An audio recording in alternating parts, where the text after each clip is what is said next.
بسم اللہ الرحمن الرحیم۔ السلام علیکم دوستو، دنیا بھر کی خبروں میں آج آپ سنیں گے، لیکن اس سے پہلے اگر ہو سکے تو لائک اور سبسکرائب کا بٹن ضرور دبا لیں۔ شکریہ۔ جیسا کہ ہم جانتے ہیں کہ جنرل احمد شریف چودھری یعنی D G I S P R نے پریس کانفرنس میں سابق وزیر اعظم عمران خان جو اس وقت جیل میں قید ہیں ان پر کڑی تنقید کرتے ہوئے انہیں قومی سلامتی کے لیے خطرہ قرار دیا۔ D G I S P R نے جس طرح کا لب و لہجہ اختیار کیا، اس سے معاملے کی سنگینی کا احساس ہوتا ہے۔ Ahmad Sharif Chaudhry D G I S P R کا کہنا تھا کہ اس شخص یعنی عمران خان کا بیانیہ قومی سلامتی کے لیے خطرہ بن چکا ہے۔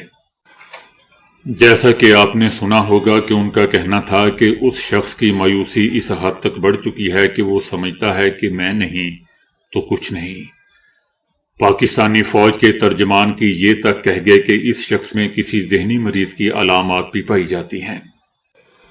پاک فوج کی جانب سے سخت لب و لہجے میں سابق وزیر اعظم عمران خان کو قومی سلامتی کے لیے خطرہ قرار دینا بظاہر دوستو بہت سنگین بھی ہے اور معنی خیز بھی، مگر پاکستانی سیاسی نظام اور اس کی تاریخ میں یہ کوئی انہونی بات نہیں ہے۔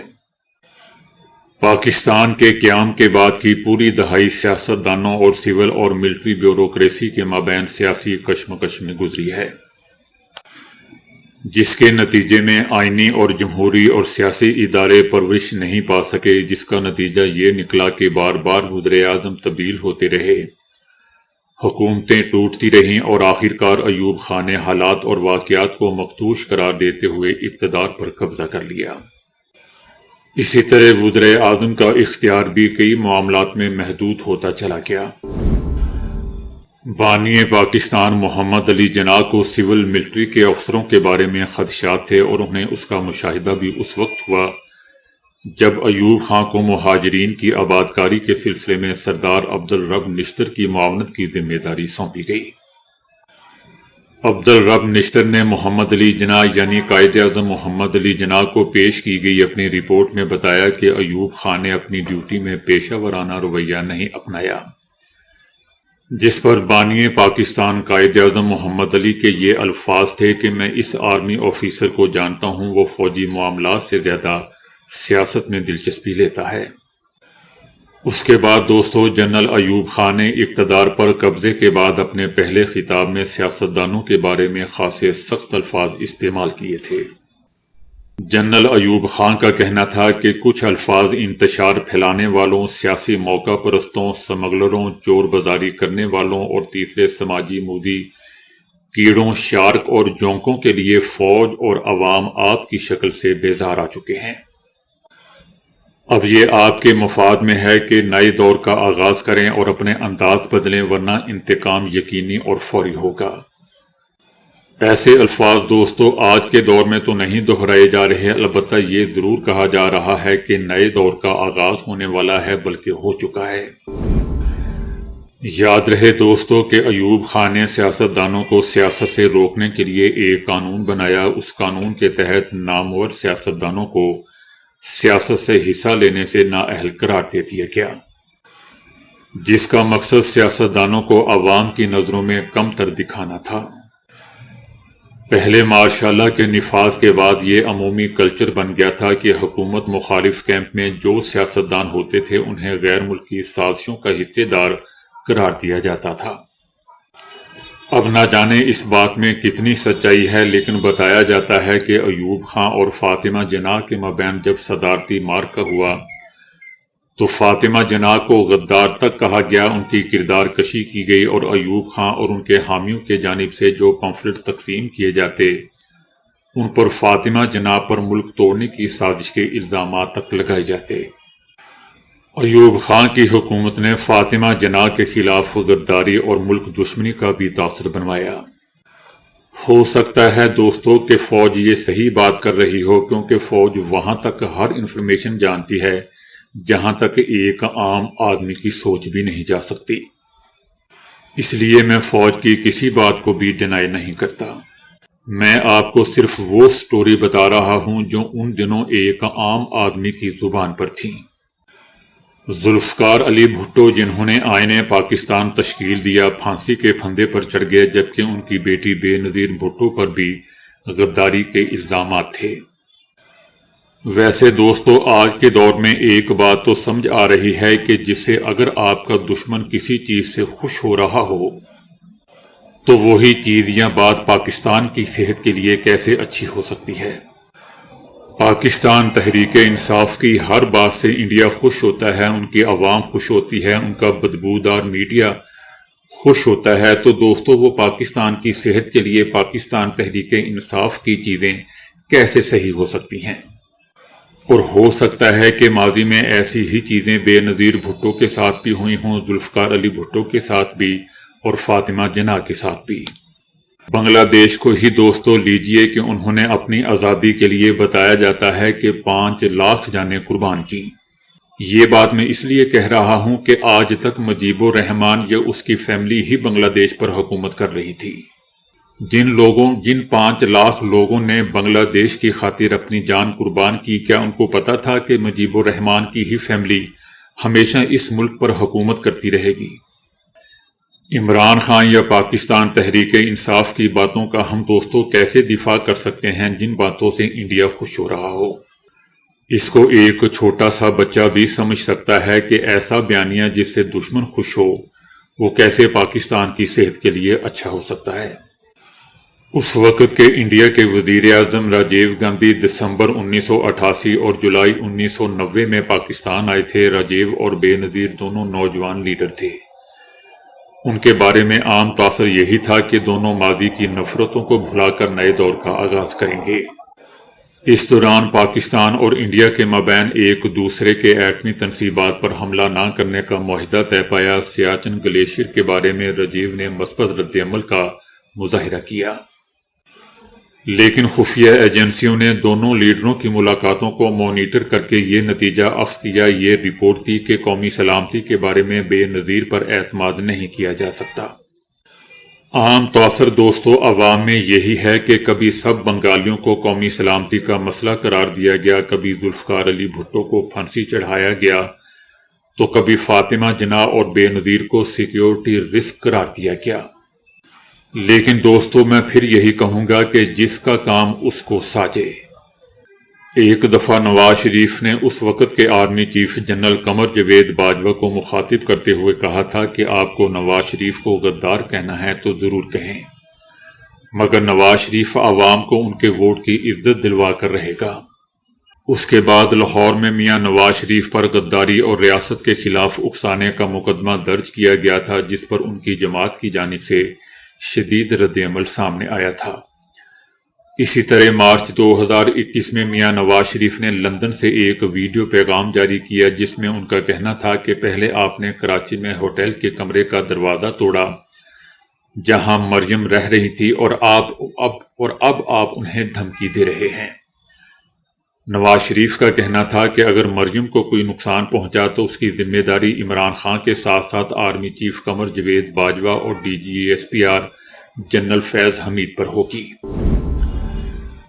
دوستو یاد رہے کہ یہ وہ موقع تھا جب میاں نواز شریف، ان کی پارٹی اور اسٹیبلشمنٹ کے مابین کشیدگی بہت بڑھ چکی تھی اور یہ کہا جا رہا تھا کہ اب فریقین کے لیے واپسی ممکن نہیں ہے۔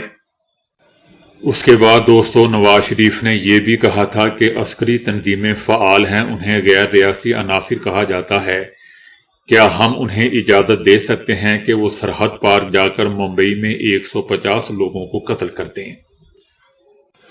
2013 میں میاں نواز شریف کے حکومت سنبھالنے سے وزارت عظمیٰ چھین جانے کے بعد 2018 کے الیکشن تک دوستو ان کی اسٹیبلشمنٹ کے ساتھ محاذ آرائی عروج پر رہی تھی۔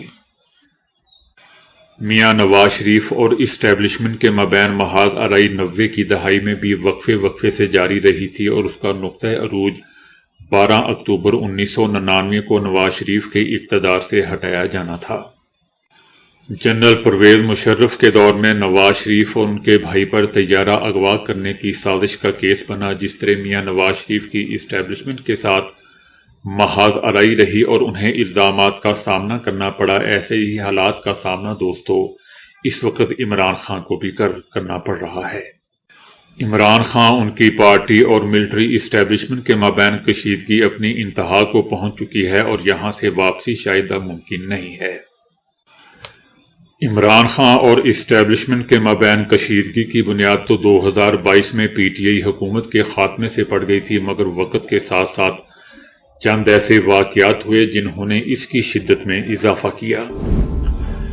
عمران خان نے اپنی حکومت کے آخری دنوں میں اس وقت کے army chief general Qamar Javed Bajwa پر تنقید شروع کر دی تھی۔ میر جعفر اور میر صادق عمران خان نے اپنی حکومت کے آخری دنوں میں اس وقت کے army chief general Qamar Javed Bajwa پر تنقید شروع کر دی تھی۔ میر جعفر اور میر صادق اسی طرح نیوٹرل اور جانور جیسے الفاظ استعمال کیے تھے۔ جیسے جیسے عمران خان کا یہ احساس کہ عدم اعتماد کے نتیجے میں حکومت ختم ہو سکتی ہے تقویت پکڑتا گیا، ویسے ویسے وہ جارحانہ ہوتے چلے گئے۔ حکومت کے خاتمے کے بعد مزید کشیدگی بڑھ گئی اور پھر 9 مئی کا لمحہ آن پہنچا۔ یہ وہ موقع تھا جب دو طرفہ کشیدگی کو نیا رخ مل گیا، اور اب حالیہ دنوں میں عمران خان سے ان کی بہنوں، بعض پارٹی رہنماؤں اور خیبر پختونخوا کے نائب وزیر اعلیٰ کی ملاقاتوں میں بندش کی خبریں بھی دو طرفہ کشیدگی کو واضح کرتی دکھائی دے رہی ہیں۔ اس پس منظر میں عمران خان کا سماجی رابطے کے پلیٹ فارم ایکس پر بیان انتہا کا ٹھہرا۔ جب ملٹری اسٹیبلشمنٹ کسی سیاستدان کو دوستوں، خصوصاً ایسا شخص جو ملک کا وزیر اعظم بھی رہا ہو، قومی سلامتی کے لیے خطرہ قرار دے دے تو یہ معاملہ سیاسی بیان بازی تک محدود نہیں رہتا۔ اس کے نتائج اندرونی سیاست اور سماج کو ضرور متاثر کرتے ہیں، کیونکہ اسٹیبلشمنٹ اور سیاسی جماعتوں کے درمیان محاذ آرائی لمبے عرصے پر محیط ہوتی ہے۔ تاہم یہ کیسی عجیب تاریخ ہے دوستو کہ جن پر غداری، غیر ملکی سازش اور ملک دشمنی کے الزامات لگائے جاتے رہے ہوں، بعد میں ان کو محب وطن بھی قرار دیا جاتا رہا ہے۔ لوگ دوستو پوچھتے ہیں اور بار بار پوچھتے ہیں کہ سوال یہ ہے کہ سیاستدان جب ایک دوسرے پر الزام لگاتے ہیں تو یہ در حقیقت ایک دوسرے کی سیاست پر تنقید ہو رہی ہوتی ہے، لیکن اسٹیبلشمنٹ جو خود کو غیر سیاسی بھی کہتی ہے اور حالیہ پریس کانفرنس میں بار بار یہ کہا بھی جاتا رہا ہے کہ فوج کو سیاست سے دور رکھا جائے، تو ان کی جانب سے سیاستدانوں پر اسی طرح کے الزامات پھر کیوں؟ ایسا دوستو لوگوں کا سوال ہے۔ لوگوں کا دوستو یہ بھی کہنا ہے کہ جب ہم ریاست حب الوطنی کی بات کرتے ہیں تو کسی ایک ادارے یا محکمے کے پاس حق نہیں ہونا چاہیے کہ وہ یہ فیصلہ کرے ہم سب پاکستانی ہیں، اور اگر عوام کسی کو ووٹ دیتے ہیں یا سپورٹ کرتے ہیں یا اس کے خلاف ہوتے ہیں تو یہ عوام کا حق ہے۔ لوگوں کا دوستو یہ بھی سوال ہے کہ دلچسپ بات یہ ہے کہ اسٹیبلشمنٹ نے تمام سیاستدانوں کو استعمال بھی کیا، انہیں بعد میں قومی سلامتی کے لیے خطرہ بھی قرار دیا، اور ایسا ہی عمران خان کے حوالے سے بھی کہا جا رہا ہے۔ لوگوں کا سوال ہے کہ اگر وہ اتنے خطرناک اور برے تھے تو پھر آپ نے ان کو سپورٹ کیوں کیا، حکومت میں لے کر کیوں آئے؟ پاکستان تحریک انصاف کے تحصیل صدر میجر ریٹائرڈ طارق محمود نے دوستو پارٹی چھوڑنے کا اعلان کر دیا۔